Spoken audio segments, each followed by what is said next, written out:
Welcome to another episode of Second Nature Podcast. I have the pleasure of welcoming Rylan Wiest on the show today. Rylan and I used to face off against each other a couple years one in the AJ and then a couple in the CIS. He was a UFC Dino and I was a Mount Royal Cougar. Although not the same battles we used to have against Sate, I guess, because we used to all get along and go out and party together after the games. So that's a little bit of our background. Welcome to the show. Yeah, thanks for having me, Mike. It's funny because whenever we chat, I always think about when you were in Okotoks and I was in Camrose, because I feel like I don't know. I know we took our university hockey serious, just like anybody else, but I felt like that was like the height of our powers, almost just like going head to head with each other. Yeah. I always Yeah. remember giving it to you and you back. But it's just I know. And the last you ended my junior career, Camrose. We lost to you in that, what was it? The South final or whatever it was. Yeah. I still remember to this day, I think it was that game. I'm coming around behind the net and I go to stop and try to go the other way because someone's coming to force me. I stop, puck flubs over my stick right to one guy. He passes it into the slot, goal. And I'm just like, I can still picture the whole sequence in my head. Yeah, it's funny how those moments stick with you. I have a very similar moment when we hosted nationals that same year, and I couldn't clear the puck on the penalty kill, and they just tap it in, right? And it's just like, man, I'm 32 now.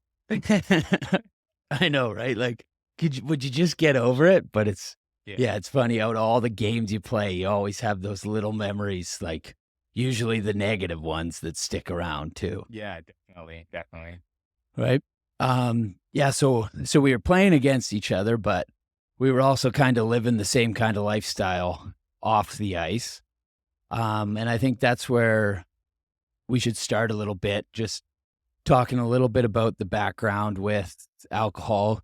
You're sober now as well. You've been 9+ years? 10 plus. 10 full years. Okay. So you got a whole decade. Is that as long as you were doing it, or is that longer? I think it's like 10 plus, like straight down the middle. There you go. I think I've actually been sober now probably a little bit longer than I was actually drinking, but yeah, it's definitely interesting. I grew up in a small town, around 100 people. I moved away from home when I was 16 to go to Lethbridge, a big center, right? And try to pursue my hockey dreams, I guess. And I think I started drinking, my first relationship with alcohol. I remember it was just I think I was 14 or something, and just kind of, here and there, and just certain events and stuff, never abusing it or anything. I was always super dedicated to hockey.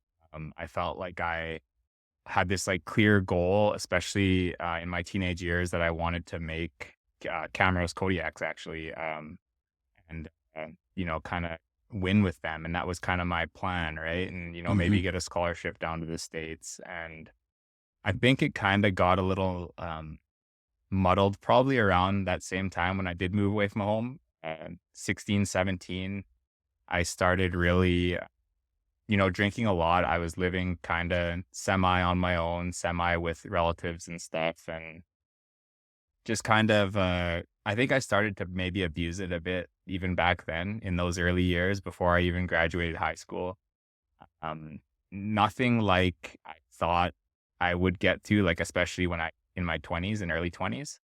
I think I just pictured myself as just one of the guys, kind of, right? A lot of guys, we would have a great hockey season, and, we'd do a little bit of partying or whatever, right? 16, 17, 18.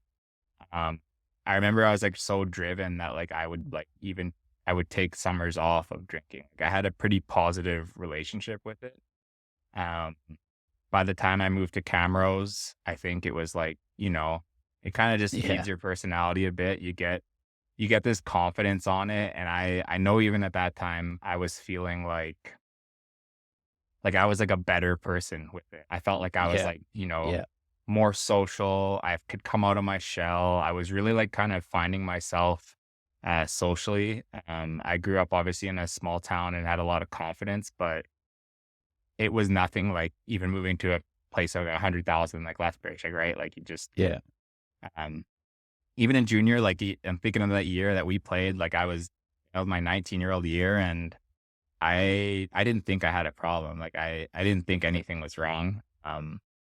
I But around that same time, I started noticing that I had made cameras. We hosted nationals. We didn't succeed, and I was starting to like lose my grip on that goal of getting like a scholarship. Yeah. And I know at that same time, I started just like realizing everything was getting harder. Like I had to like force myself to go to the gym. I was like I don't know, I would call myself like a gym rat before this Hmm. time, before my 20-year-old year. And it just, everything got a lot harder. I started, drinking on my own a lot more my 20-year-old year, to the point where I don't think I even really recognized myself. I didn't think that it was an issue. I was in a lot of physical pain. I dealt with a lot of head and neck injuries. Right. We can get into that a bit later, but Yeah. yeah, like I just thought that this was normal. I remember after my 20-year-old year, I didn't really know if I wanted to pursue hockey. I didn't get that scholarship down to the States that I was looking at. And I ended up deciding last minute. I think I was dealing with a concussion at the end of my 20-year-old year. And last minute, I decided, hey, like, I'm going to go to UFC. I had a couple buddies there. Hmm. I lived with a couple close friends that were actually from Lethbridge. And that is kind of, I think that 20-year-old year and that first year of university is what really kind of spun me out of control. Um, like you said, we were opponents, but we would always hang out with you guys. I had a group of friends on the Yeah. dinos that we would always hang out with the Mount Royal boys. We were like pretty close knit in terms of being not on the same team. Yeah. And there was actually lots of little pockets of that within our Yeah. teams, I think, not necessarily maybe in our group, but just guys that have just been friends that have been based in Calgary, right? Yeah. Yeah, that my first year of university, I remember just like it was just a whirlwind. Like I had no self-control. I had no way to stop. I was sleeping outside at times on weekends. I had a home. I just Yeah. didn't want to go there, I guess, like it's just Yeah. stuff like that where it just really spun out of control. Right. And I remember at the time, like kind of just like I almost played into it. Like Yeah. I'm this guy that's just a fun guy. And that's what I thought I was. Right. And Yeah. I didn't realize, I don't think, what I was doing to myself or my body, or, I didn't really have any cares in the world.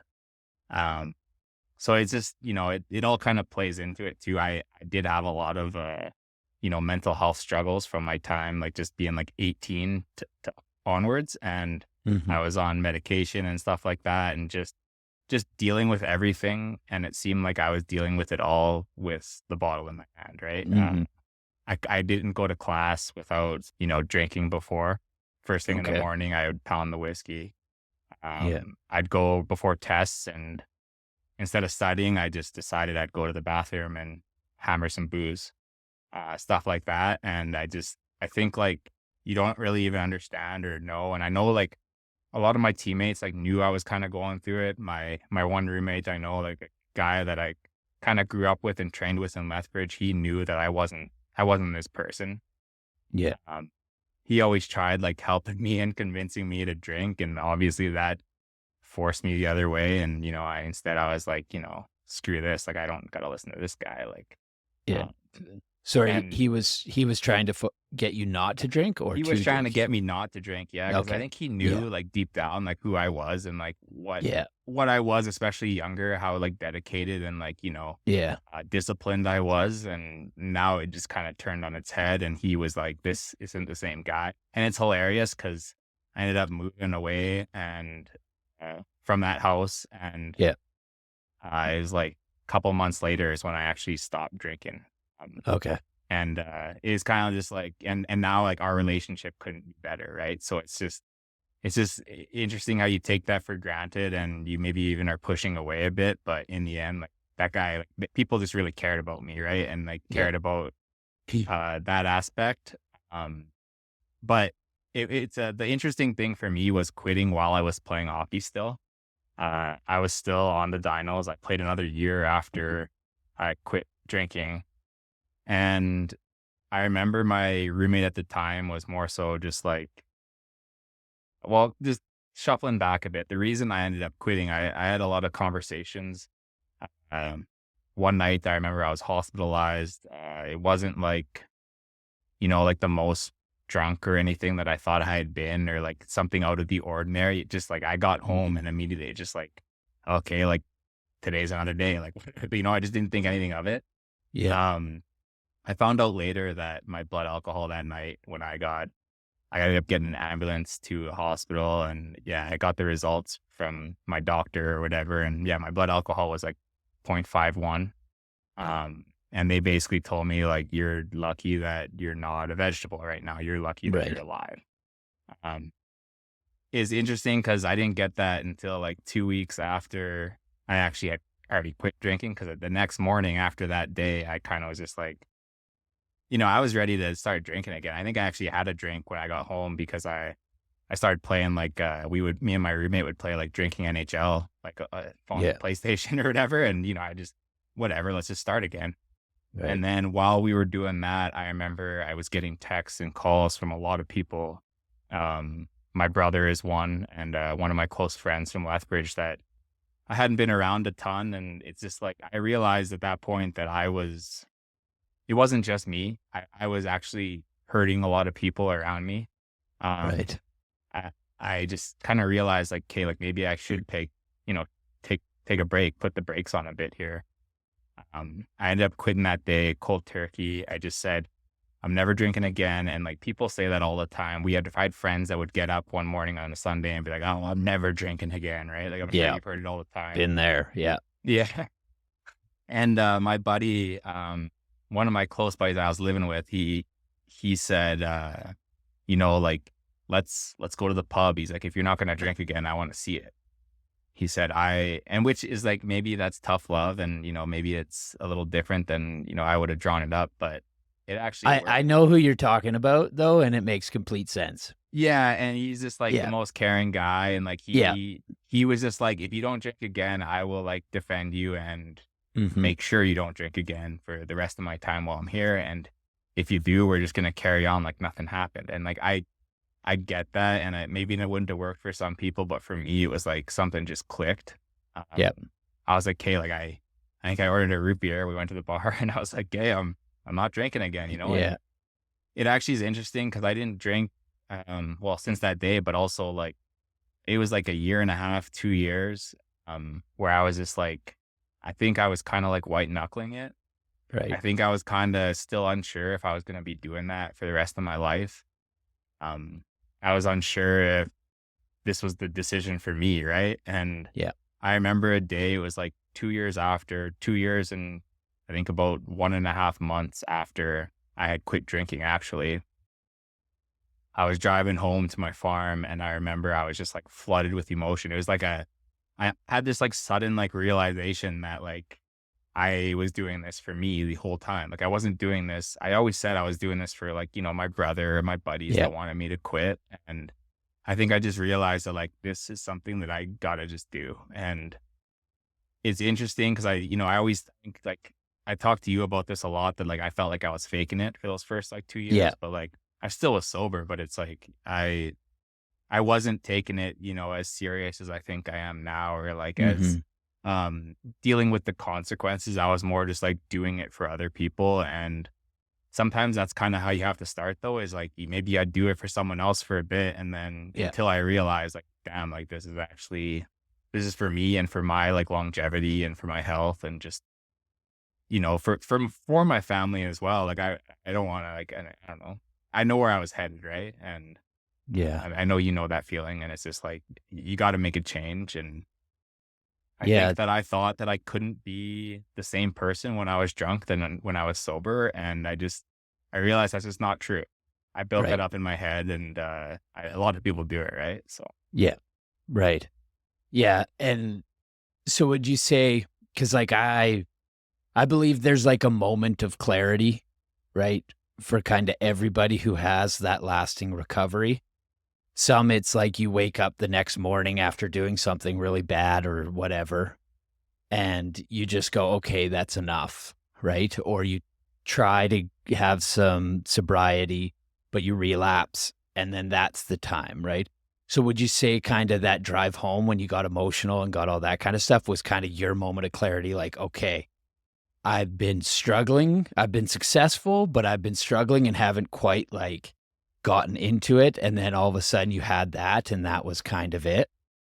yeah, I think so. And I actually say this to a lot of people all the time that like what you just said kind of rang true for me there. That it's like I quit drinking, and lots of people think that's like a big step, right? And it is. I'm Yeah. not gonna minimize that, but like the big step is like dealing with all the shit that you are just Right. putting to the side. So like, yeah, I wasn't drinking for 2 years, but I was kind of just like on standby. I wasn't Yeah. actually dealing with my problems or why was I drinking or why did I do this, right? I was just kind of stopped, and I was kind of, Yeah. I was still on the hockey team for half of that little 2-year frame, and I was kind of just like I think I was fooling myself that that's what Hmm. sobriety was. Whereas I tell this all the time to my wife that like quitting drinking is a big step, but it's not the biggest step. The big step is Yeah. dealing with why you were doing that or why you Yeah. felt you needed to, right? And um, I just think that like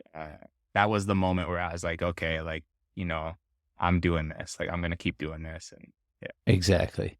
Like, no, nobody's perfect to begin with, but especially someone who has like an alcohol problem, you're you're not just going to be doing it just because you have the alcohol problem, right? Like there's a lot more that goes into it, right? And Yeah.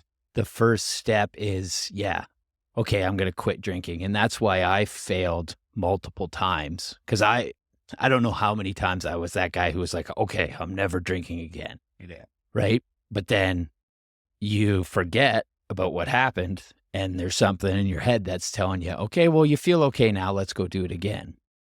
But also, those other times I was just like you, like the longest I had before I went to treatment was probably 12 days or something.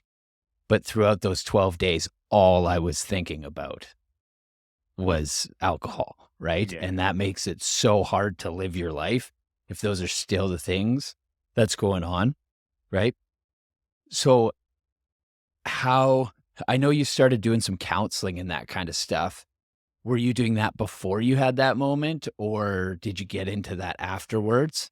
Uh, I was doing it all like during that same time. So like especially when I Mhm. quit, I remember like I would have to miss practices sometimes to go to my like addictions Yeah. counselor, or I was actually at like an outpatient clinic at the hospital in Calgary, and Right. I was doing it. And props to them because I think it's supposed to be like a short-term program, and I was with them for like over 5 years. Like Yeah. just a ridiculous amount of time that they're just I felt like they were almost wanting to push me out, but like, they also were like, yeah, this guy needs help still. But You're hanging around. I was hanging around for sure. And then finally I was just like, after I was done university, I was like, okay, like I gotta build my own infrastructure here. Like my wife is Right. really pushing me to, get a family doctor as like step one. I didn't even have a family Mhm. doctor in the city. I was just all over the map, and Yeah. I think like that was a big step. I started seeing like an actual like addictions counselor that I could see Mhm. privately instead of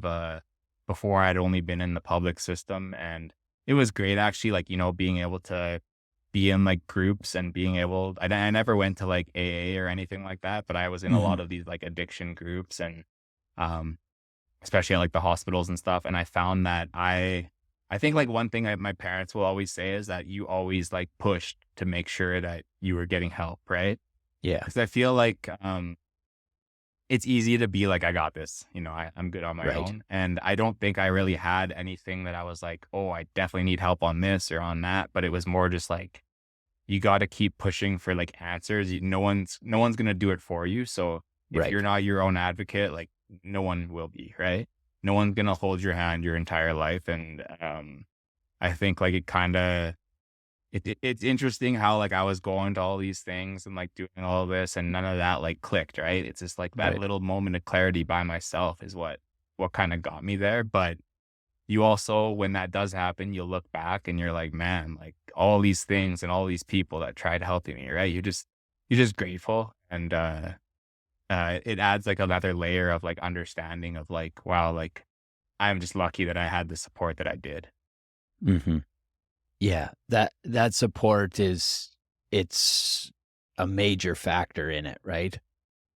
Like when I was in treatment, I knew there were people there who like they told me that they were on their own, right? So luckily, the good thing about recovery is there is that community that you can stay a part of, right? Whether that's AA or whether that's other people you meet throughout, like whether that's going to counseling or that kind of stuff, like, and having that in your back pocket, right? Like you had those friends on the team and then also your friend who knew you for a long time, right? So saw the progression. They can start to be like, okay, this isn't right. Like this isn't the Wiester we knew before, right? And I had that same situation with my good pals is, okay, they're starting to kind of avoid me and they're starting to bring things up. And like I'm starting to avoid them because I Yeah. know that there's that tension and that kind of stuff. Were you experiencing anything of that before? A little bit, yeah. Like especially like, my one roommate, like there was definitely tension and looking back at it now, I'm just like, man, I was just young and stupid, like, right? Yeah. Like it's like he's just trying to help me. I'm Yeah. trying to like push away from him. And like there's also so many other people where it's like they were just trying to help me. Yeah. And like I know it's like a common thing with people that get sober. It's like you the more times that you keep, relapse or whatever it is, you're gonna keep like losing people, right? And Hmm. losing that support, right? So like I think a big thing that really stuck out to me was like I don't want to relapse because I didn't want to lose all those people. And I still did. Like you still do. Um, Hmm. I would say I burned some bridges. I lost some relationships that I had like a lot of value for before that. And obviously it's hard to admit that, but it's also just like it's just part of it, right? I grew, I changed as a person, especially, Yeah. as I accepted my sobriety and stuff like that. And the other one I will say is like I had a cousin that I was super close with, and he was sober around the same time that I started getting sober.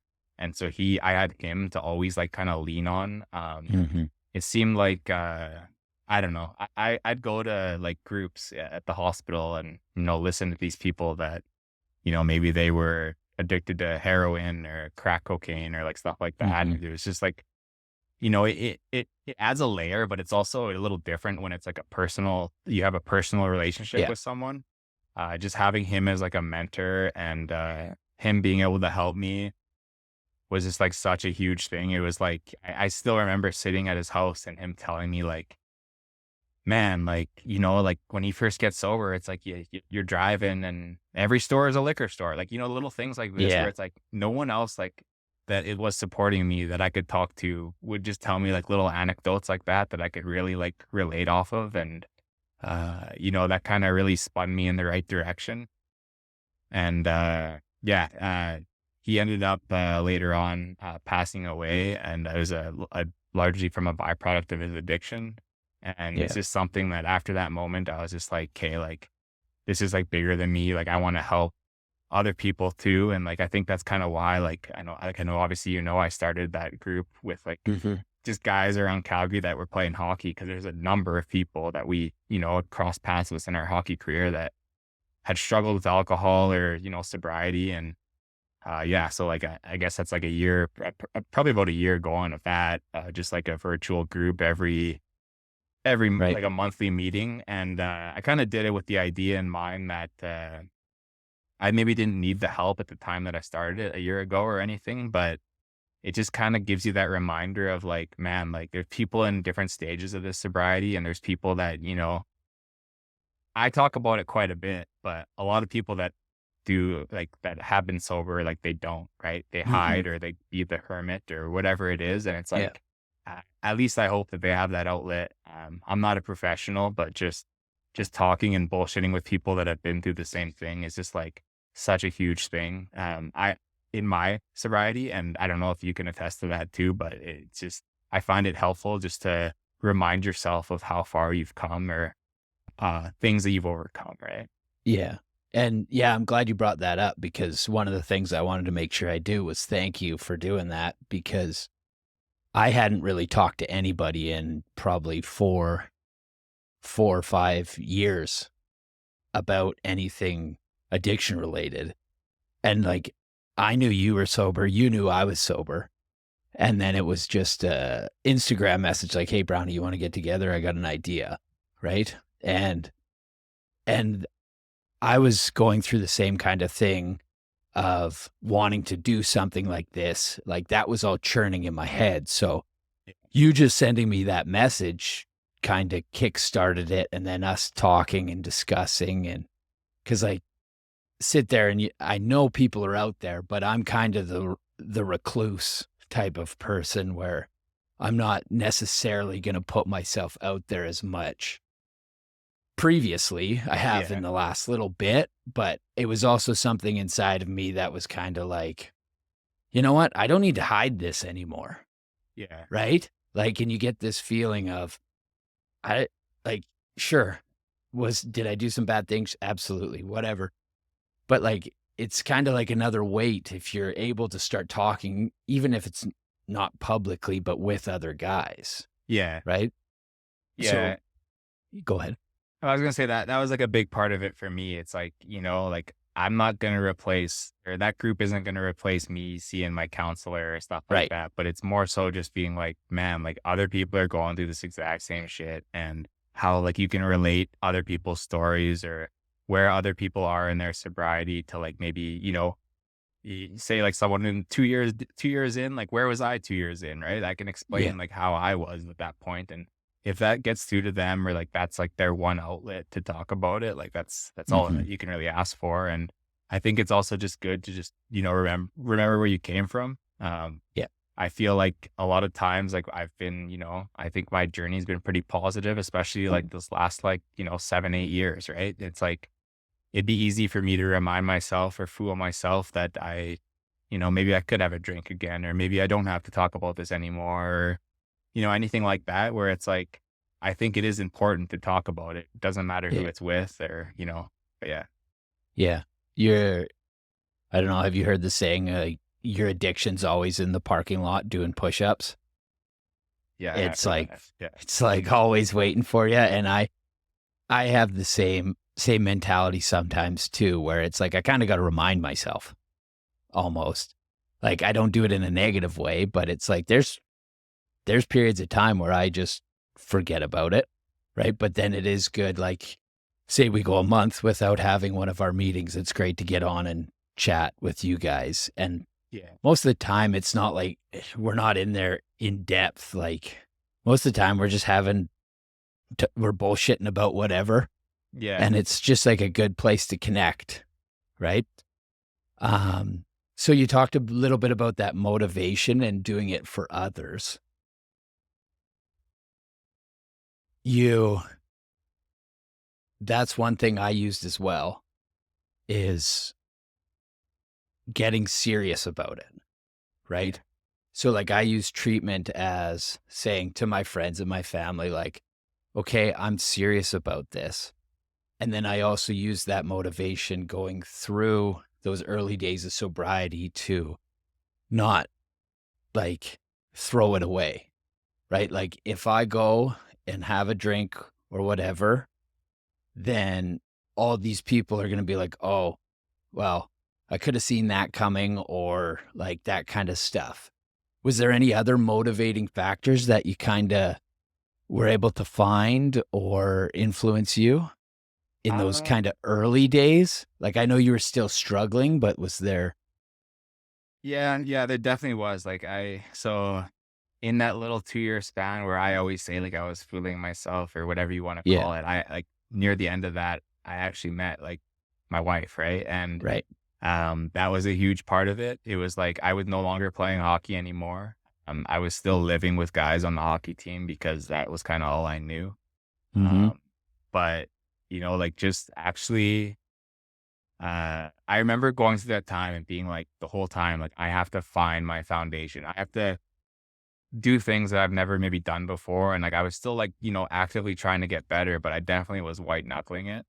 And even Mm-hmm. when I met her, like like I'm thinking back when she met me, like I was not a finished product. And I still, you're not, right? I'm 32 or Yeah. whatever. I'm not. It's just, Yeah. I had a lot going on, and for her to have that like patience with me, and like, you know, me to be able to understand that I had something that now that I couldn't lose, right? Like Yeah. I knew that, so I think that did play into like that, aha moment, 2 years in or whatever, that I was like, okay, like, my life is different now.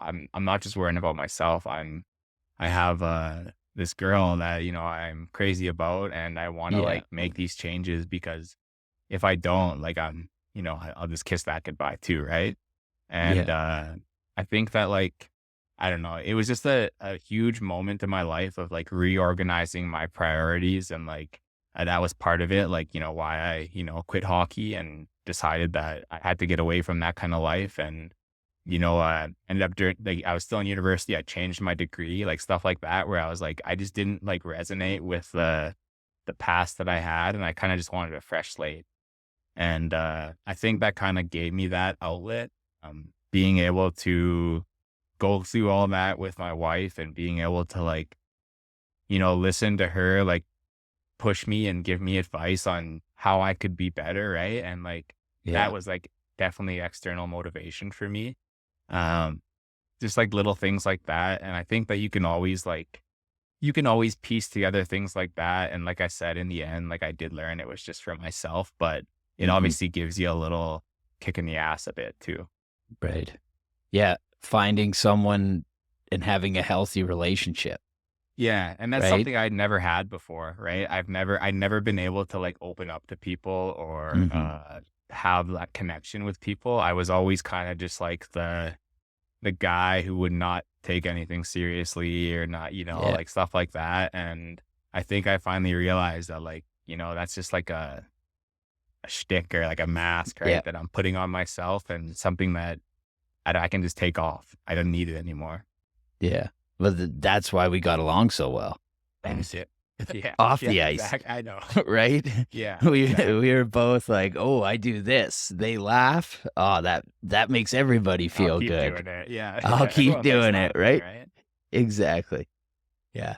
No, that's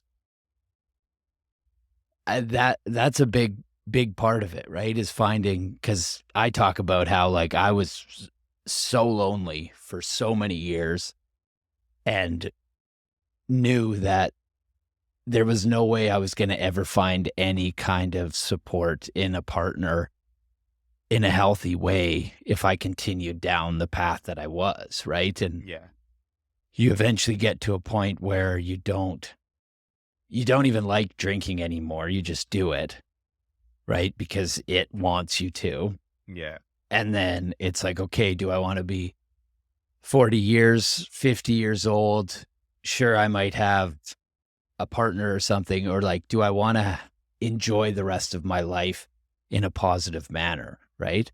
yeah, And I was lucky enough to find that with my partner. And you're kind of just like, I think back, she would have wanted nothing to do with me, yeah, the old person, right? And it's even hard for her to understand some of the things that I talk about or like have told her. And like, it's it's reassuring when you find somebody who doesn't care, yeah, right? So like exactly. you're sitting there, and that's, oh wow, this girl could pick whoever, but she's choosing me.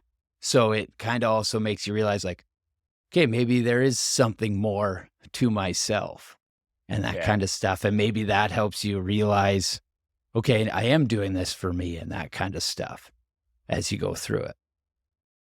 Yeah, and I think like you kind of realize like, man, like someone can still love me like this. Like maybe I didn't need the alcohol, right? Maybe the alcohol Hmm. wasn't who I was, or and you just kind of start realizing that uh, there's a lot more to what you're telling yourself or what the alcohol's telling you, however you want to put it, right? Yeah. I thought that, I was so much more social or so much more funny or like, easier to get along with. Whereas like when I didn't drink, I was kind of shy, didn't kind of talk to Yeah. stuck to myself. And I think like that's just like a label I was putting on myself. And I was finding excuses to not push that boundary. And instead I just like, oh, I'll just fall in line to this excuse I'm telling myself, right? Yeah. Yeah. So how is it going out and being in situations now? Like, do you still find yourself like, are you find yourself able to joke around and like do all that same kind of stuff that you were doing before? Just Yeah, this time you're sober? definitely. It's definitely easier with people who knew me when I was drinking, I think. Right. But like, it's helpful for me that I have a lot of my same friends from high Yeah. school and Lethbridge. Like, that's kind of my friend group. And Mhm. it's very helpful that they kind of understand both sides of me. Yeah. Whereas I feel like if I meet somebody new and I'm hanging out with them, there's always like that transition period of like, and we've talked about this a lot, but like, oh, yeah, let's go for a beer. Like, it's just Yeah. like, what?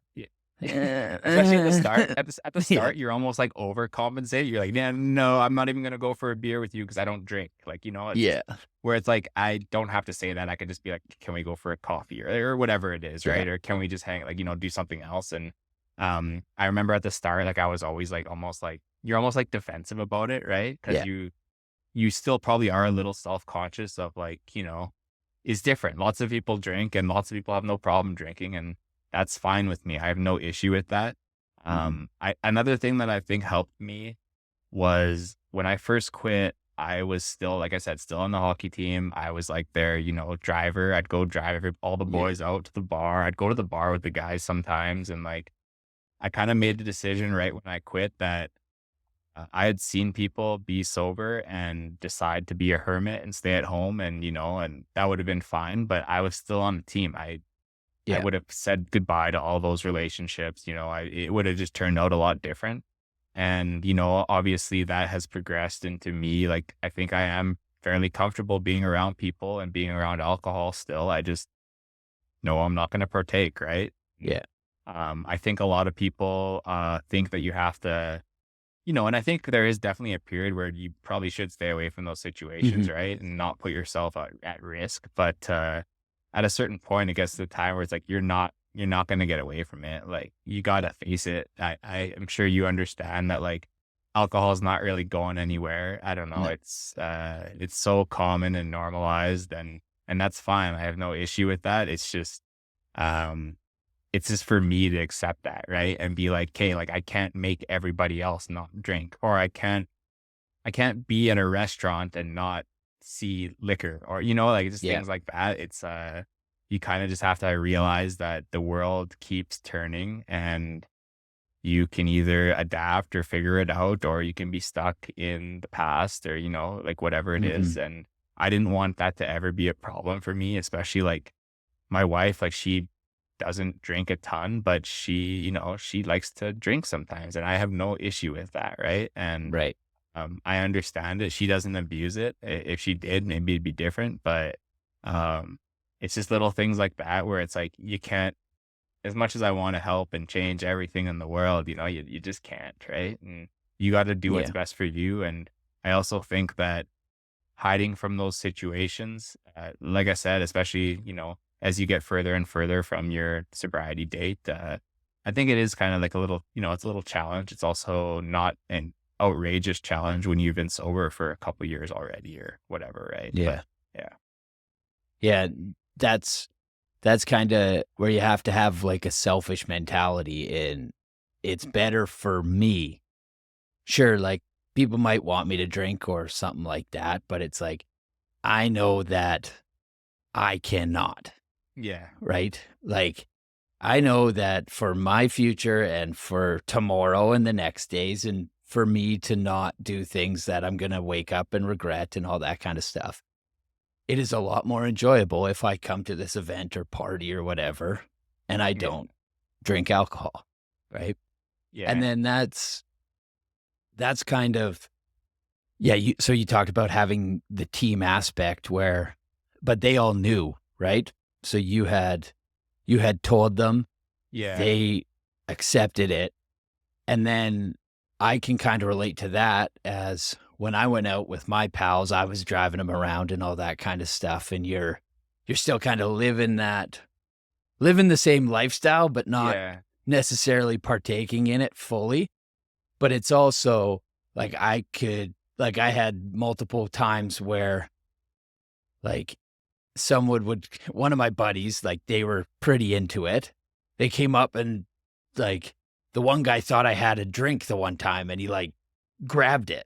And I'm like, dude, it's just a soda water. He's like, oh, okay. Like, and so it's like you kind of had people who have your back there, which is also beneficial. Yeah. Right. And then you go through and you talked about like your wife's, she drinks, but she doesn't have a problem. Right. And like, you can't control someone else. Right. Like I knew that I never wanted to be in a relationship and demanding or whatever. Right. You have to sit there and just be like, okay, if this person that I spend my life with can have a drink or two, that's perfectly fine. Yeah. And like, I have it downstairs in the basement. Like it's all around, but it's like you get to a point where you're comfortable with yourself, and it takes time. Like you said, if you quit yesterday, maybe you shouldn't go to the bar tomorrow. Yeah. Right. But it's like building yourself into the ability to be comfortable with it. Right.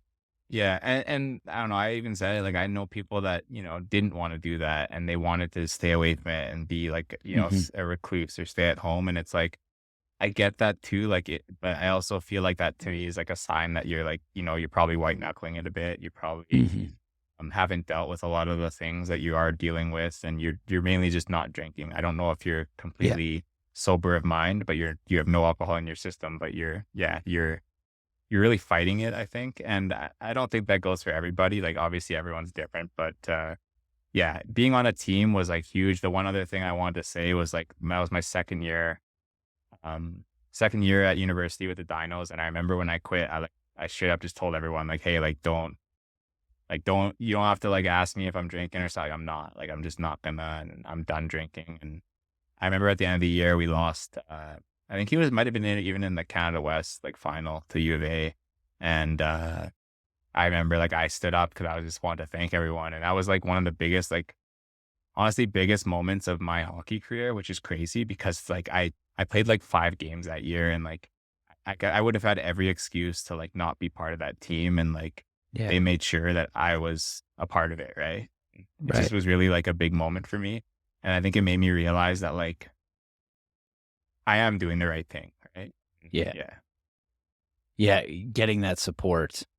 Yeah. Right. And it's funny because you always get different kinds of support. Like you said it too, like you'll have the completely like, so defensive people that like anyone that offers you a drink, it's like they basically threaten to kill you. Yeah. Like it. Yeah.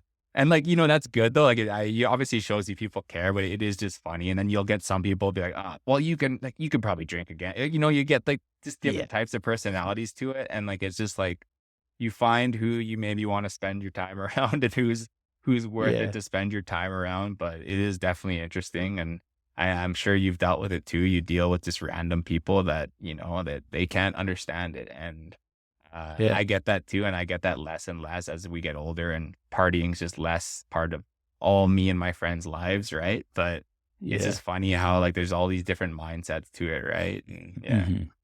And that's like, I remember back when I came back from treatment, and like the first time I kind of hung out with my friends, like majority of the people understood like, okay, he's never drinking again. But then like I had one of my good buddies who's like, so like, never again? And I'm like, never again. Well, at least not for today. Yeah. And then he's like, okay. Right. And it's just like, he's just like the guy who wanted to clarify it. Right. Yeah. But yeah. I think a good point to bring up here is it's not going to change your whole world of friendship and that kind of stuff if you have the right people in your life.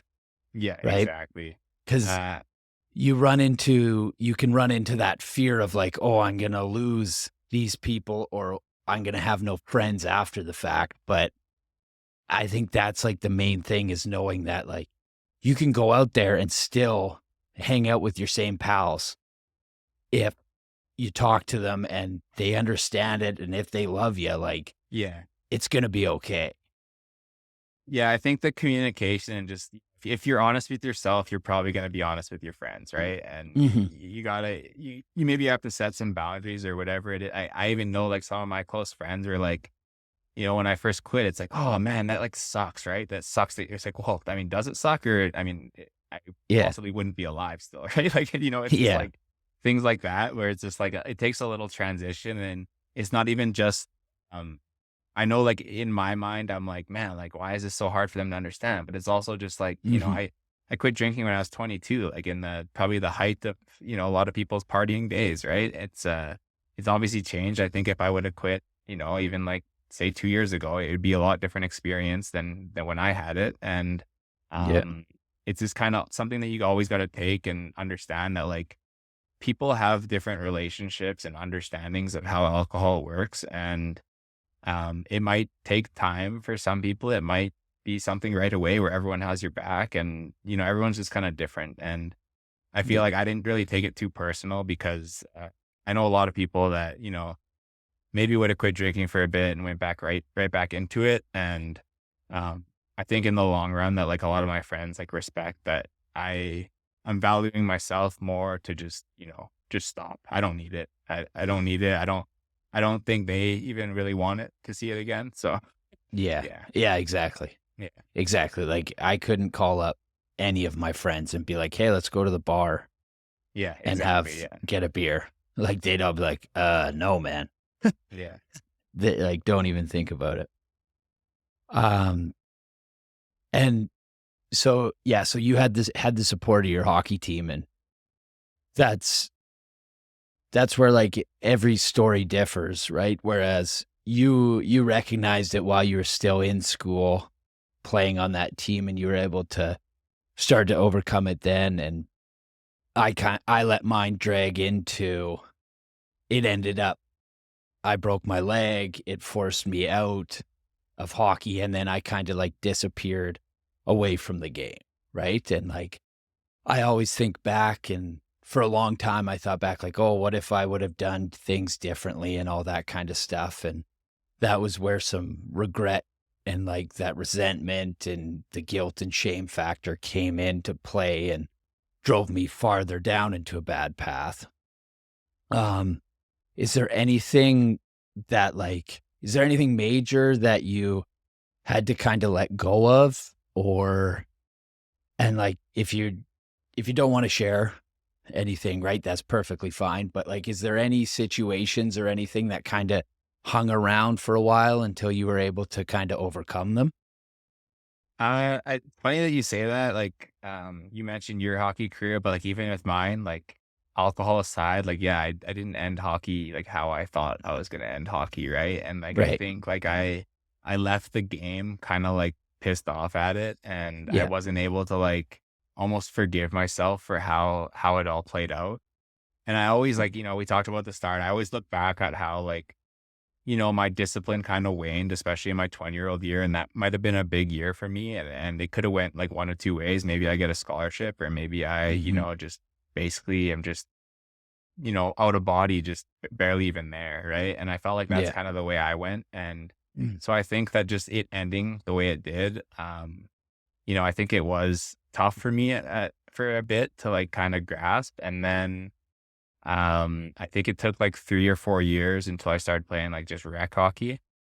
And I just realized like, man, like I love this game. Like I can't be mad at this. Like I love just skating around, and like it's not the same rec hockey like to where we were playing before, but it's also just like, I can't be mad at something that had nothing to do. Like that was just my feelings of the past, I think. And, stuff like that. I also like, it does take time to maybe like, deal with or like compartmentalize like a lot of the relationships that maybe like, even just friends or whatever it is that you kind of let go to the side because I was just a completely different person. And I think that if I look back now, I don't think I would be able to like recognize like some of the decisions I made or some of the things that I was doing. Right. And, um, obviously, like, I dealt with that over time through, like, therapy and, actually understanding, like, where I was coming from or why I was doing things, and a lot of the times it's because you were just being so incredibly selfish, right? And only Yep. worrying about yourself and what you were gonna accomplish maybe or what you were, and, Yeah. I have had a few, like, conversations with, like, people that, like, I've had to apologize to or like, just and I also like think I haven't really talked to you about this, but I do think it's a fine line because a lot of times, not a lot of the times, but in some of the instances I found that like maybe I was apologizing and it wasn't so the other person like knew that I was like sorry or whatever. It was like Mm-hmm. mainly for me.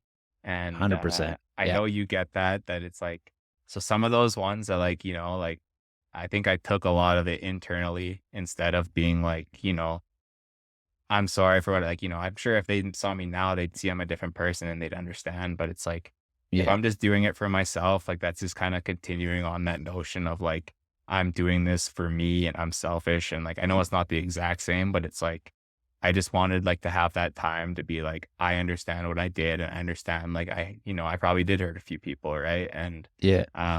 I think it's just like good to be able to like make that self judgment and self awareness to be able to figure out where you went wrong, right? And Yeah. um, I think a lot of yeah, I said this before, but a lot of people think that it just your drinking problem ends when you quit drinking, but that's kind of like when Yeah. it starts, right? So yeah, Yeah. it's just interesting.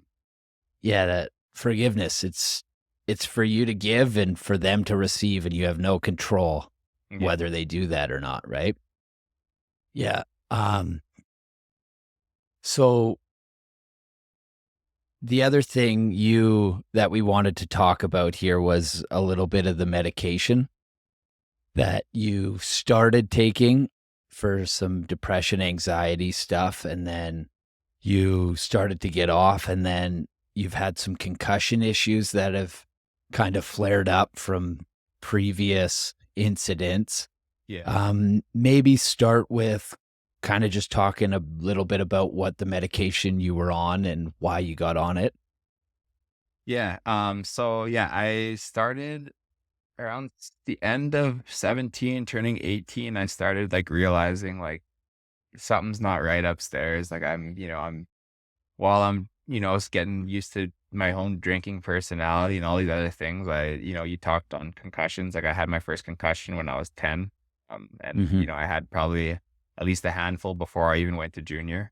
Yeah. Um, so just little things like that. I just found that my, like, my entire like brain chemistry was just changing. And I really was like reaching out for help basically around that 18 mark. Um, on until like I got sober and all that. I was just you kind of always advocating for yourself in that mental health space as well as sobriety. So I tried probably about 7 or 8, maybe even 9 different medications in like probably like a 3 or 4 year span of or 3 year span, probably 18 to 21. Um and that process in itself is like my heart goes out for anyone going through that because it's a terrible process. Like it's basically like you go to the doctor and they essentially are asking, what your symptoms are, and you're telling them, right? There's not like a ton of like testing done or anything. I'm telling them how I feel. Like, yeah, I'm depressed. I'm socially anxious. I feel like, a little suicidal even, and like just stuff like that. And so obviously it's a site of concern for the doctor and they want to help you, and it's, so they want to put you on medication. And the thing that I found with medication is that I thought like, okay, I'll take this for a bit, it'll help me. And it's like it's not like that. Like Yeah. it's a dartboard almost. Like you try one for, it takes a bit to build up to the dose that you need to get to. And then once you realize, okay, like this isn't for me, like then you gotta scale it down till you're back down to 0, and then you got to try something new. So it was like like a 3-year process of just basically finding the right like mix for me. I remember there was some that I would take and I would be passed out on the ground or on the couch before I could even make it to bed, like stuff like that. Okay. And I remember my rookie year of junior, I was trying something and I can't remember what was going through my head, but I must have just saw the doctor that day or something and tried something new, took it on the bus. And I remember I was like laying on the ground in the bus, like, as you know, and you probably got used to, everyone's kind of just snoozing or whatever on their way to wherever you're going. I think we were going to Drumheller and the boys like couldn't like wake me up. Like I was so like basically borderline unconscious. Yeah. Like really. And I remember like I got up and like luckily I had a coach that like actually like I was very forthright with him from the start that I was like trying these medications and he knew I had a lot of things going on and he was like a huge influence in my life to like always be your own advocate and try to find help. And he was kind of just like looking at me and he's just like, man, like this is one of those days where you're just not going to play. Like, it's like, I think a lot of people would have been like, what the hell? We used to like get you in the, like, it's just, I get your shit together. Yeah. He saw it was just one game and like, I'm just trying to wake up. And like, there was also other instances of that, especially when I was in junior, of him like just looking at me in the eye, like before we'd go out and being like, man, like, yeah, something's up with you today. Like, right. Like, and I did have those days. It wasn't him like pinpointing me. And it's just something that I think I needed.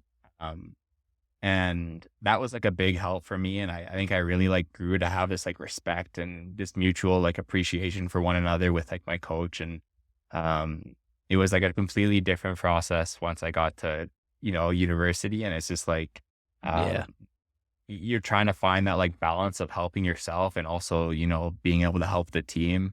And I remember, so it was in like my first year of university where I actually found, I think it was towards the end for my first year that I found like this combination that had fit. And it was like, I was on like, so before that point, I had only tried like antidepressants. And at this point, they're just like, okay, like we've tried all these things, like nothing is working. Like I had a list in my phone of everything I had tried and like the time frames. And they were just like, this is just like insane. Like nothing's working here. Yeah. So I ended up going on like an antipsychotic. It's called like Abilify. I went to like 5 milligrams, so like a pretty low dose. And I started going, I think I tried going up to 10 and then we realized like I was just getting like a little skittish and stuff, like go back to 5.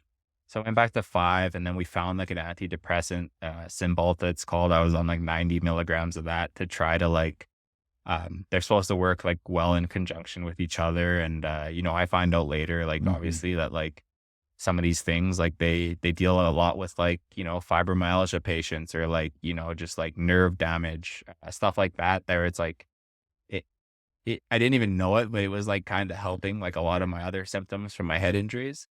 Okay. So it was kind of interesting. I just didn't think anything of it. I always kind of thought this Cymbalta was like kind of weak. I didn't really need it. I liked the antipsychotic the most and just like found that it really helped with my social anxiety and helped like kind of make me more aware of like, how I was feeling and stuff. And I think that was like big for me at the time. I didn't think at that point I anticipated that I'd be on that medication combination for like over 10 years. And that was kind of the case. I told you before that I found a family doctor and she wasn't the one that like initially prescribed it, but like I was stable. Like she's not going to just come and rock the boat and make me come off of it and try something else or whatever. And I had been seeing like therapists and psychiatrists and stuff. And everyone kind of said like, you're stable. You don't want to be on this for the rest of your life, but like, let's kind of see where it goes. And then it's probably been like, around 6 years of that. Like I took it for 10, but around the 6-year mark, I remember thinking like, I got to get off this stuff. Like I started noticing a lot of the effects of just my medications in general and just my experience of trying to find that right combination. It was helpful very quickly. And then it slowly became like, I'm becoming this person that is just attached to these medications essentially. And I knew that it wasn't something that would be good for my long-term health. And I was kind of always like, I think in my head, I was kind of, I felt like a bit of a hypocrite because I felt like I was against a lot of these pharmaceutical drugs and I was still on them and I couldn't really get off of them because every time I tried, my doctors would be like, let's make sure you're stable for a little longer here. Or like, right. Like it's just, I get it too. Yeah. Like they don't want to be the one to put me over the edge either. So I understand. I don't Right. blame anybody, but yeah, anyways, fast forward here to, it would have been January of 2023. So exactly like a year ago, I finally get on the same page with my doctor and we decide like, let's get off these things. And I go, the Abilify was the strong one. I get off that first. It took me until about end of May, I think, to do that. So probably like, like 5 months of guidance from my doctor. I know there's a lot of risks to like just stopping them completely, obviously, and just, going cold turkey or whatever. At the same time, I'm doing all this research online, like seeing, which I will say is not for everyone and also borderline dangerous for most people to research a lot of health things online. But I wanted to see what I was getting myself into. And, what I kind of realized was a lot of the advice I was getting was basically saying that for however many years you've been on a lot of these medications, that's how many months it's going to take to kind of wean yourself off and be completely free of them. So yeah, like I said, I was on both for like 10 years and the Abilify got off in May. I thought it seemed smooth. Go back to my doctor. We decided to do this in Balta. Around the same time, I ended up getting whiplash in January, just from something small. So like I said, I had a huge history of concussions. Like I had like in my hockey career, probably like a dozen to 15, noted ones. And I know I had other ones that, I don't think I intentionally played through many or like tried fighting through many. It was mainly just like, I think a lot of people don't realize if you have like a pretty minor symptom concussion, it's pretty hard to like, to notice the effects, honestly. Yeah. There were some where like I'd have a concussion and like I'd try mopping the floor while my team was practicing and I'd be throwing up in the shower like 10 minutes later, right? But there's other ones where it's like, there wasn't symptoms like that. I just kind of felt a little off and I was going through a time in my life where I think I just always felt off. So it's pretty hard to differentiate what's coming from what. And yeah, so you fast forward now and it's like, I just get a lot of head injuries or neck injuries like really easily. I went to Disneyland with my family and I got whiplash by going on Space Mountain, right? It's just like something that most people wouldn't have to deal with. I couldn't really figure out what was going on with my neck. Turns out like looking back, I think it's like all part of like, my combination of history of head and neck injuries plus my combination of medication. So coming off that medication was really starting to like flare up a lot of my symptoms. It got to the point where by September, I was just golfing and stuff. And, pretty soon I was getting such bad nerve pain down my arms that I couldn't feel my hands or like stuff like that. I couldn't do things in the gym, couldn't do things athletically that I had been used to. And it all kind of came to a head in like mid-September. I ended up like, I had to go to the hospital because I think a lot of people thought I was like possibly having a stroke. My eye was like really like, sagging down my face. Drooping. Yeah, drooping in my left eye. I was having vision issues. I was having like headaches that just wouldn't stop for like over 30 days. Like of just nonstop headache from when I woke up to when I went to bed, stuff like that. And it just kind of like, I had a lot of concussions when I played hockey. I knew I'd be dealing with this in my life or managing it, right? I kind of pictured that time would be like, 40s, 50s, 60s or whatever. But no, I'm dealing with it in my early 30s and it's kind of been a blessing. Like, so I know like just going through the process, like, I'm just glad I got it figured out now so I can hopefully have a better plan for my future.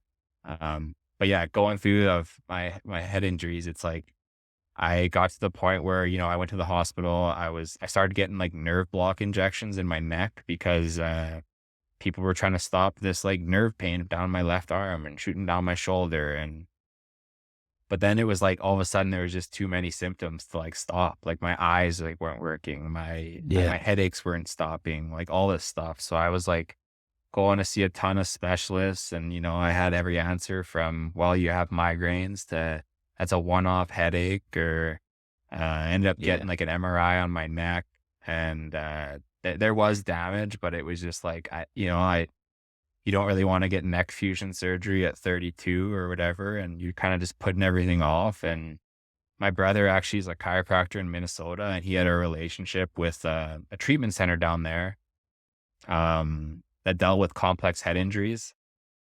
It's funny enough, I was looking at stuff like this already. It's one of those things where it's like, you want to spend 10 grand on something, like, yeah, it's a great idea. But when it actually comes to it, I was like, that's the last thing I want to do, right? Like for me and my family, like I was trying to get better in every other way before I had to like spend a lot of money to get fixed. I remember I was looking at like University of Pennsylvania, like they have a huge program there with like that helped like Crosby through his initial concussions and stuff like that. And anyways, this is a very similar treatment center in Minnesota. It's called the Functional Neurology Clinic, and their center. And he basically, this doctor deals with a ton of just head injuries and has a ton of like high tech gadgets in terms of like treatments and recovery processes and everything. And it was kind of something that I'd never seen before. And after I ended up going there. My brother was like, you can't wait. You can't just keep waiting. Like you can't keep putting this off and trying these other. I was getting these nerve block injections, and it was like every 2 weeks getting a new one. It's like nothing's working, right? So I was like, okay, like I'm gonna take a jump here. Me and my wife, we ended up flying down there and just staying at my brother's, and I was able to go to all these appointments, and it's kind of just like a 5-day treatment program. The treatment program itself was awesome, and like a lot of the high tech gear he has, like I was able to like trace it back to Alberta and be like, oh, like I maybe could have done this here, could have done that there. But the big thing that stuck out for me was like having one person oversee it all and having it all under like one roof. It just kind of like, like I could wait 3 months to get somewhere else in Alberta that does the same thing, that does one of those modalities, and then wait another 2 months maybe to get into the other modalities, like with a different person, Vancouver, or like, right? Yeah. And then you need all these people working together, and no one agrees with anything, and that's kind of what I was already going through. So I was like, like this doctor was basically told me, he's like, hey, like I'm the kind of guy that I just want to like no one's gonna tackle this all, and I want to tackle it all. Like, and I was like, okay, like this is what I want to hear, right? Yeah. And I actually had a friend that played in the KHL that had gone to him the year before, and I actually already booked it. And that's why it's like, oh, maybe I'll reach out to my buddy here. And I reach out to him. He's like, yeah, man, like this changed my life. Good. So I was like, oh, okay, like I mean, I already booked it. I'm going anyways, but it's good to know that this actually does work. And I go down there, and it was great. And then he set me up with like a at home rehab like treatment. So I'm doing like from like I started in November until the new year. I basically just been doing all these like eye exercises, eye movement exercises, moving like certain parts of my body and stuff, and just trying to like gain back this sense of like independence was a big thing for me.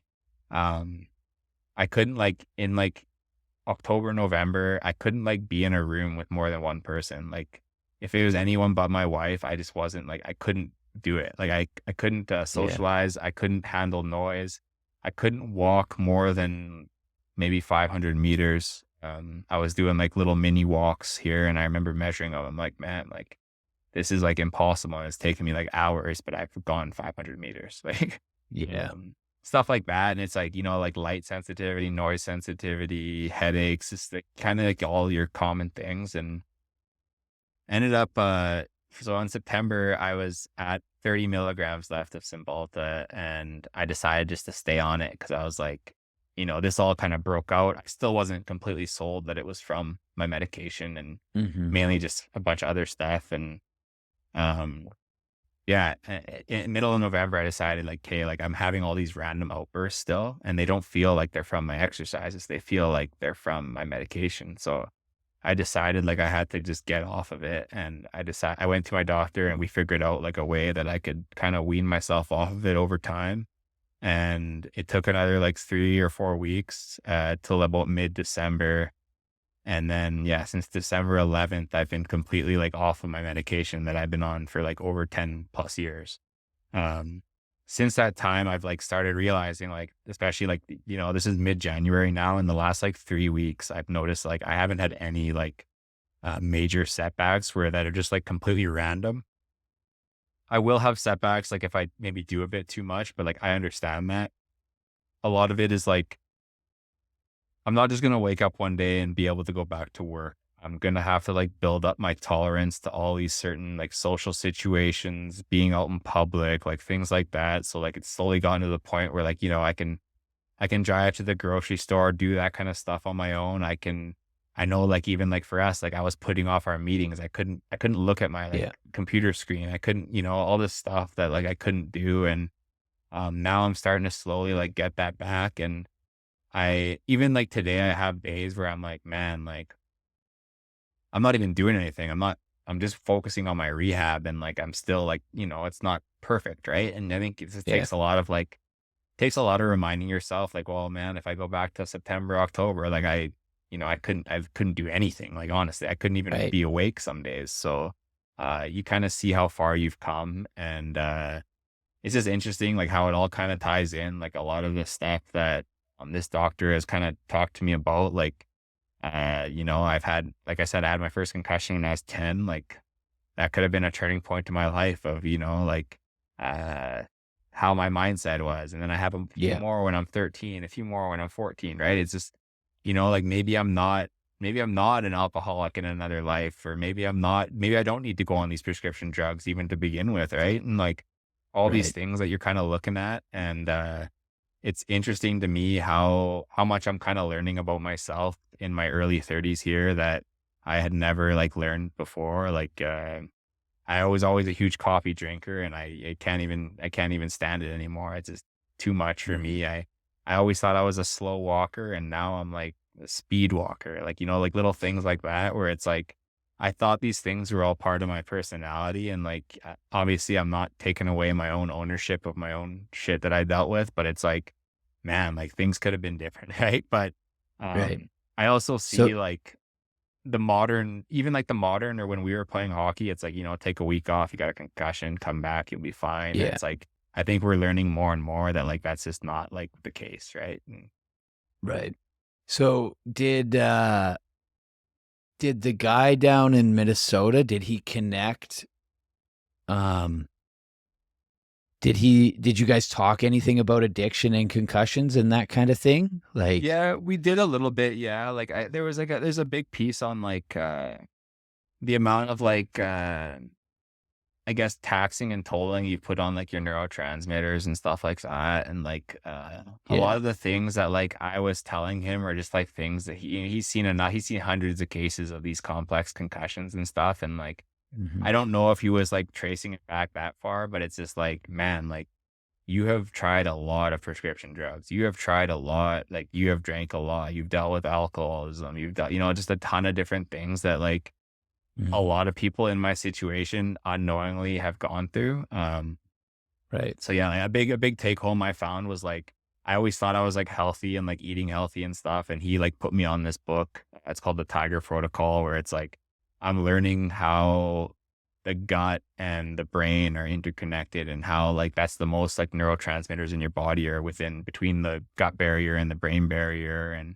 how my brain barrier hadn't been working properly. And I was almost just letting like a lot of things in that a lot of people wouldn't be. My gut, like, like I said, I feel like I eat healthy and stuff, but like my baseline of my gut health was just so poor because, mainly because of these head injuries. And so I'm like working now, like we've been starting in January, just like trying to reset my gut health, like almost like a detox of like how I can take all these things out of my diet. And, I'm going to slowly start adding them back in and seeing like what I struggle with. So it's just interesting how you know your bodies are like smart and like interconnected and stuff, but I never pictured it like this, right? Where it's like basically how he explained it was like my brain was fooling my body for like 10 years that I was okay and it was getting Yeah. by. But Yeah. there comes to a point where like, maybe I was working at like 10%. It's like 10% doesn't cut it anymore. I just couldn't like function anymore. And I was like Yeah. almost to the point of like complete like physical disability, right? And so yeah, like I don't know. It like I said, I never thought I'd be dealing with it when I was like in my early 30s, but it is like such a blessing because I mean, if I waited till like I was like 50, I just don't know how long. You don't know what you don't know, right? I don't know Yeah. how long I could have felt like that for and been able to push that envelope. Um, but like it is interesting how it all kind of ties in together. In my opinion, it's like the head injuries, the alcoholism, like just all of that, and my prescription medication. It all kind of just came to a head, and Yeah. yeah, I'm just grateful that I've been able to kind of figure it out. And there was like a couple months there where I was like, man, like this is just my life. Like, and Right. now I'm starting to see like the positive effects of like, I'm recovering and hopefully I'll be able to like, go back to work in the spring and be able to be Yeah. like a contributing citizen kind of thing. Yeah. Yeah. Well, obviously you're not going through something that's easy, right? Yeah. And so that's quite isolating, right? Where you can't sit in the same room as someone other than your wife. Like, was that hard? Did you have any like issues where it's like maybe if I have a drink or anything, or like was that kind of so far out of your That limit that was you That was very far, like, out of my right? mind, like, I'm kinda at the Good. point now where I'm just like, I'm not drinking again, Yeah. but at the Good. same time, like, Yeah.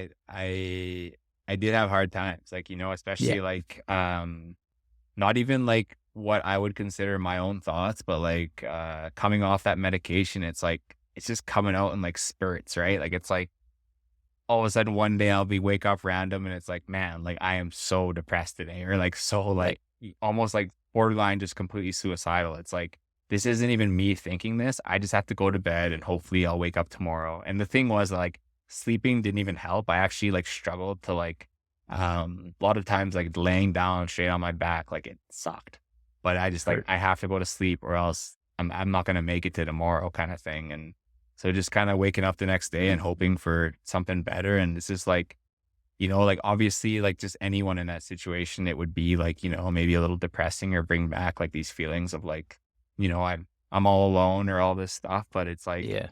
at the same time, I kinda found that, like, it just felt so chemical, like, it felt, like, so much like that it wasn't even me thinking these things, I knew I just had to get through that and get through so that's why I was, like, really pushing just to get off the medication because I was like, Mhm. "This isn't even my normal thoughts anymore," and, like, yeah, it's just so, yeah, it is interesting how, like, I found that as I got off the medication, I found that there were some parts of the medication that were kinda, like, clinging on to my past almost or, like, I just had so much trauma from so long ago that maybe hadn't been dealt with properly that, like, it was connecting all these dots to, like, these times in my life when I was really going through the shit, right? And, Mhm. um, it's just interesting how, like, you don't like, your brain is just so smart and you don't even know it, right? Like, it was completely covering it up and, like, I go down to Minnesota, I walk down the hallway and these guys basically could tell my life story about how I was walking, like, just kinda wild stuff like that, and Yeah. And they understand the connectedness of it all, yeah, right? and And not only understand it, but, like, they've seen it so many times that yeah. it's like, they didn't have to, like, I didn't even really need a ton of, like, like, chemical, like, blood tests, like, yeah, I did a lot of my testing and stuff up here, and I sent it to Mhm. them, but, like, I kinda almost doubt that they almost even had to see a lot of that stuff, they're just like, "This is standard," like, "This is, like, Yeah. a complex head injury," and yeah. So, it was eye-opening and, interesting because, like, yeah, I don't know, I always think of, like, even looking at, like, the NFL, like, you get Yeah. quarterbacks or something that get hurt, and some of them even coming back and play the next week, they only just didn't practice all week, and it's like, to me, that's like you're basically borderline you're on the upswing of recovering, you're not recovered yet, and I think, like, there's just a long way to go in, like, head injury research and, like, just how it all plays out, but yeah. Yeah. Yeah. it's hard because like there's obviously a risk that we took playing physical sports, 100%. And like, I right? think that the hardest part for me to like wrap my head around is just like that sometimes you just don't like, I wasn't like, oh, in my head, I have a concussion, but I want to trick everyone and go back and Yeah. try to play. Like, obviously I want to play, but like in my head, like I couldn't even differentiate like when I had symptoms and when I didn't almost. And, yeah, like you said, like I know full well what I was going into. I know how I played and how I was going to deal with these Yeah. concussions. And like I said, I thought I'd be managing them later on in my life. And like, it's just how life works out. I'm managing with them now. And Yeah. I'm kind of glad that I am. So. Yeah. Yeah. Like, oh, I've just had a headache for the last 5 days, but at least I'm not vomiting, right? So there's, Yeah, exactly. Or yeah. yeah. I always had like things with my eyes that like, you don't, Hmm. it's like they're playing tricks on you or like Did you you ever get the feel, blurred spot? yeah, like Like, I get like not like a blurred spot, but I even still like have a little bit in my lower left field of vision. I have like, it's called like a heat wave. And like, I know like I've done like, again, like looking a lot, seeing a lot of doctors and stuff and trying to get that sorted, but everything structurally is good. I think it's just going to take a while to like kind of get past. And that's kind of like my mindset in the whole thing is like these doctors in Minnesota that helped me, like they got me to see this light at the end of the tunnel. I'm going to take their like rehab and recovery process as far as it can go. And like in the end, that might not be enough, right? Like I still do have issues with my neck that I might have to see through. Maybe I do need surgery, like to get to that 100% or whatever magical finish line you kind of have in your head, right? But I think for now, I'm like, it's been with 4 months, and I'm just like, I want to see this rehab through, and hopefully it gets me to where I want to go. And if it doesn't, it's not the end of the world. I have other options, and I have other places I can maybe go, like right. So, yeah. I just know I'm feeling a lot better than I was like 4 months ago. So that's like the main kind of takeaway, and being able to remind yourself that and kind of put the perspective on yourself of like, man, like, yeah, I'm still not working and I'm still not a finished product, like I said, but it's such a process, right? And I look at how far I've maybe come, and that kind of reminds me like, okay, I'm doing a lot better than I was in September. And honestly, like Exactly. after I went to Minnesota, I told my wife like, this is the best I felt. And I still was like in the shit, like pretty bad. And I was Yeah. like, this is the best I felt like even before I dealt with all this. Like I didn't even know. That's what I said. You don't even know what you don't know. Yeah. The fact that I can like walk like fast and stuff to me just blows my mind. Like my wife would always have to slow down for me, or like, I just thought I was a slow walker, right? It's like, no, no, it You're wasn't. just, Yeah. yeah. It's Yeah. so it's good. You have a little bit of optimism Yeah.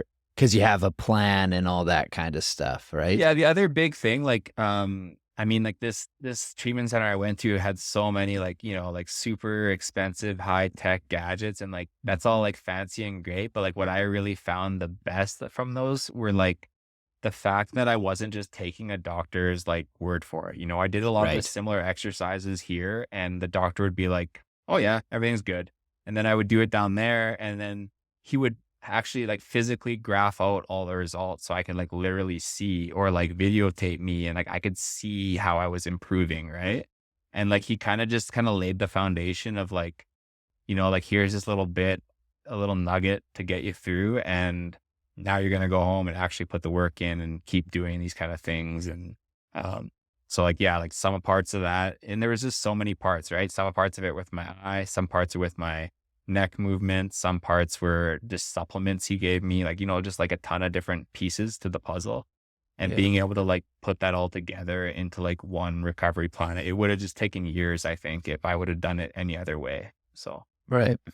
And it's kind of interesting. Like you're going through something quite serious right now, but I can relate you going to that concussion treatment center with going to a addictions treatment yeah, center, right? So you go there and they try to teach as much as they can. They try to work on things like learn about your past, all that kind of stuff.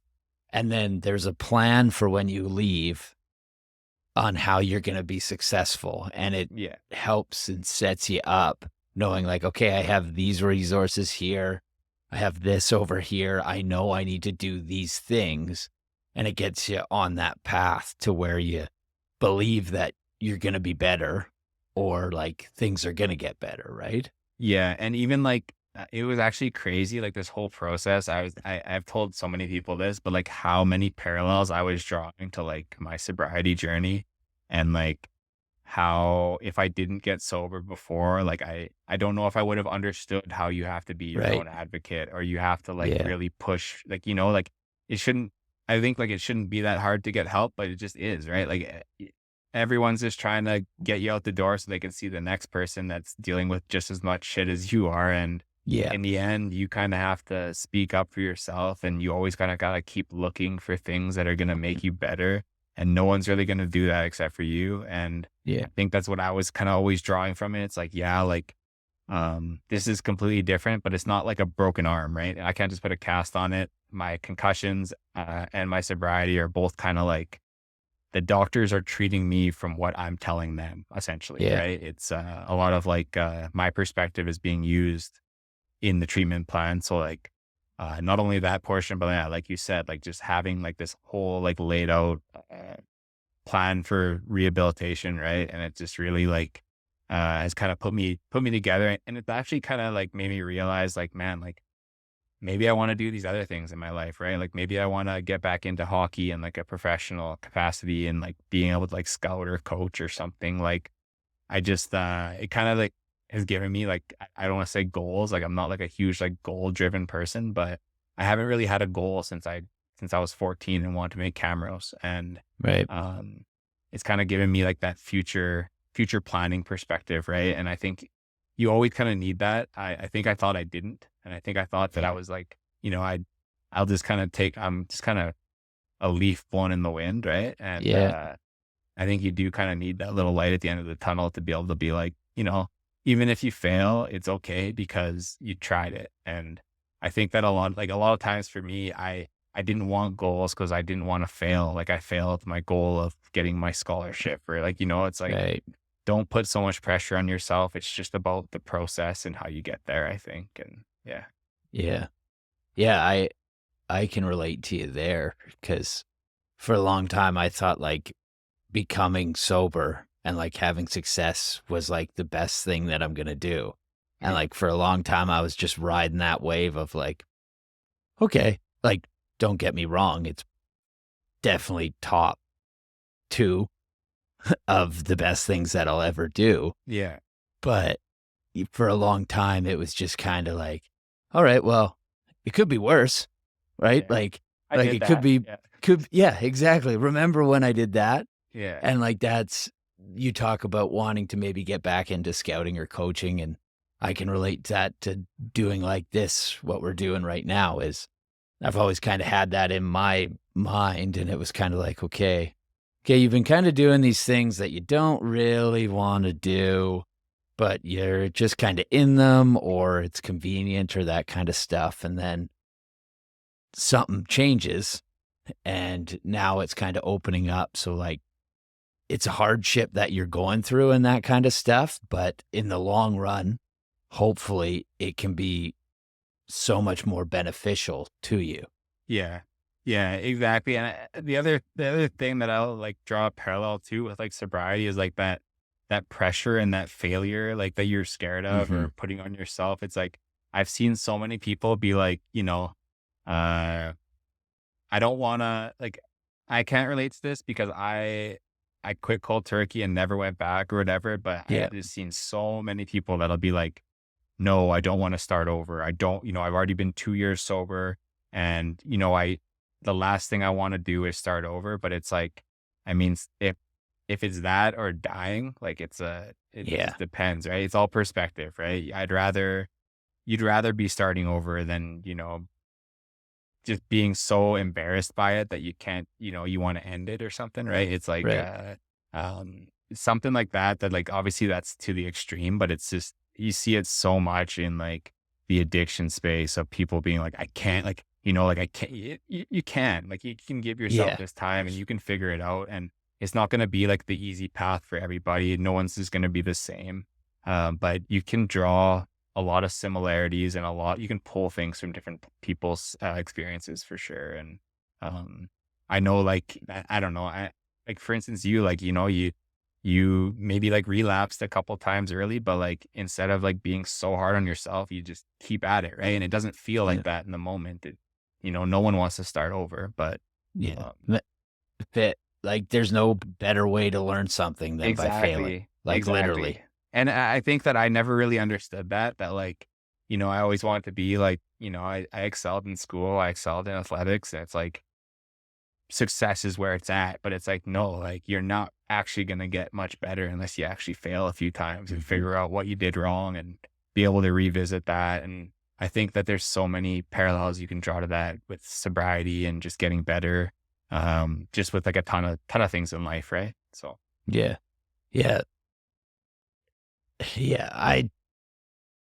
It's easy to sit here and think like, oh, where could I be if it was different? But it's like, I love where I am right now. Yeah. And would I be here if I didn't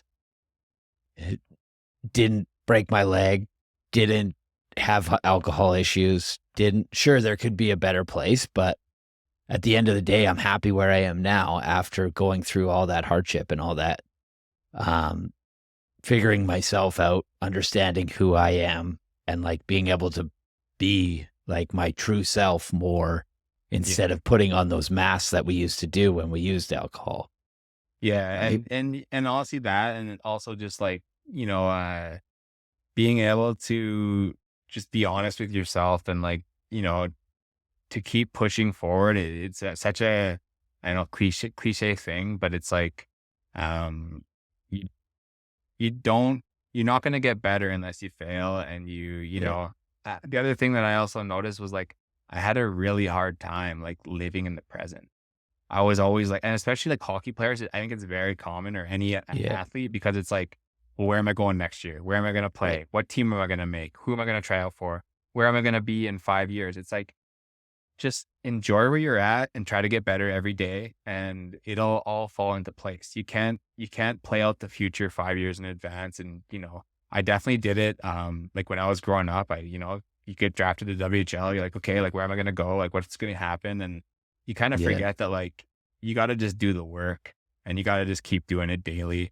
And I did it in my 20-year-old year too. Instead of being like, okay, I have one more opportunity to get my scholarship, I always looked at it like, why didn't I get a scholarship last year? We hosted nationals. So we were like one of the best tickets in the country, like it's like, don't think of that. Think of like how much time you have left to figure it out. And like, even like when I went to university, same kind of thing. And it's like, it just kind of stacks on top of each other, but it's all like part of, learning how to like live and be comfortable with yourself. Right. Right. And at one point you're going to be two guys who are in their 30s talking about the good old days. Yeah. Exactly. Right. Yeah. And like, that's something I always I was more like the opposite. I didn't really think about goals. I was in the moment, but I was almost too in the moment of like, I'm just here to do one thing. Like, sure, there were spurts where I was like, okay, I'm going to make this. But then it was really easy for me to just sit back and be like, okay, I did it. Yeah. Right. And like, I've even taken that into like my current situation, like being the former athlete and all this. I always kind of try to associate something with going to the gym. Like I have to, okay, I'm going to go to the gym. You know what I'm going to do? My goal is to squat this or clean this or snatch this or whatever. And it's like, dude, you just like enjoying going to the gym because you chat with people, you work hard, and you make you feel good. Yeah. Right? Like forget about that stuff that you really need to put on the athlete. Sure, it's good to have a little bit of a goal, but it's also like, remember why you're doing it in the first place. Yeah, exactly. Right? And I'm sure that's probably something that you've had a hard time with over the last little bit, right? But now that you've started to have some weeks of good days, like, is there anything else you want to add on the kind of concussion front, or is there any way you want to finish it off. We're about an hour and 30 so minutes in here, but I mean, I can talk all day.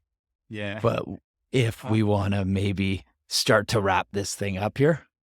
Yeah, I don't know if I have a ton else to add. I think it's just like, I think you just got to take care of your body. I think a lot of times, like, I didn't see that like longevity piece where I was just like, I'm playing hockey and yeah, you knew me. Like I was using my body as a weapon essentially, and like you don't understand the trauma that you're putting on your body and being able to like, you think you're invincible, and you kind of find out after a while, like me, sobriety or not, I figured out like I'm not invincible. I'm just like anybody else, and you start like finding these little cracks in your armor, and the cracks get bigger, and I think you just got to deal with things as they come, and you can't, I don't know, like you said, you can't just rest on your laurels. Like my struggle after hockey was trying to get back into like the fitness space and be like healthy.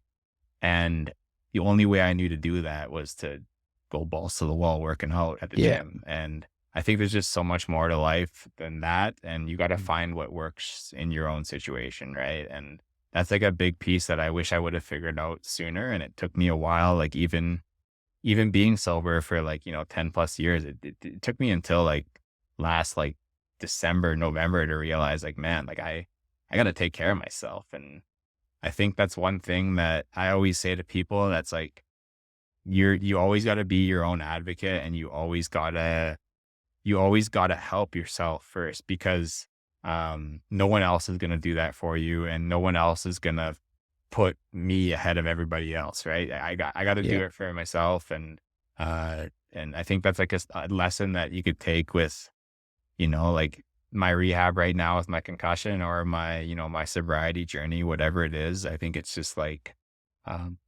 you gotta take care of yourself first, and be able to love yourself. Right. Yeah. Yeah. Don't be afraid to look out for your own person. Yeah. Yeah. Okay. Well, thank you very much for coming on here again. If anybody out there wants to hop in with these calls that we're having, there's no really qualifications for it, right? If you're struggling with something, if you want to just get on there and connect to talk about whatever, we're more than welcome to reach out to Rylan. I'll put his email in the show notes and that kind of stuff, or reach out to me, and then we can figure it out. And with that, thank you for listening, and we'll see you next time.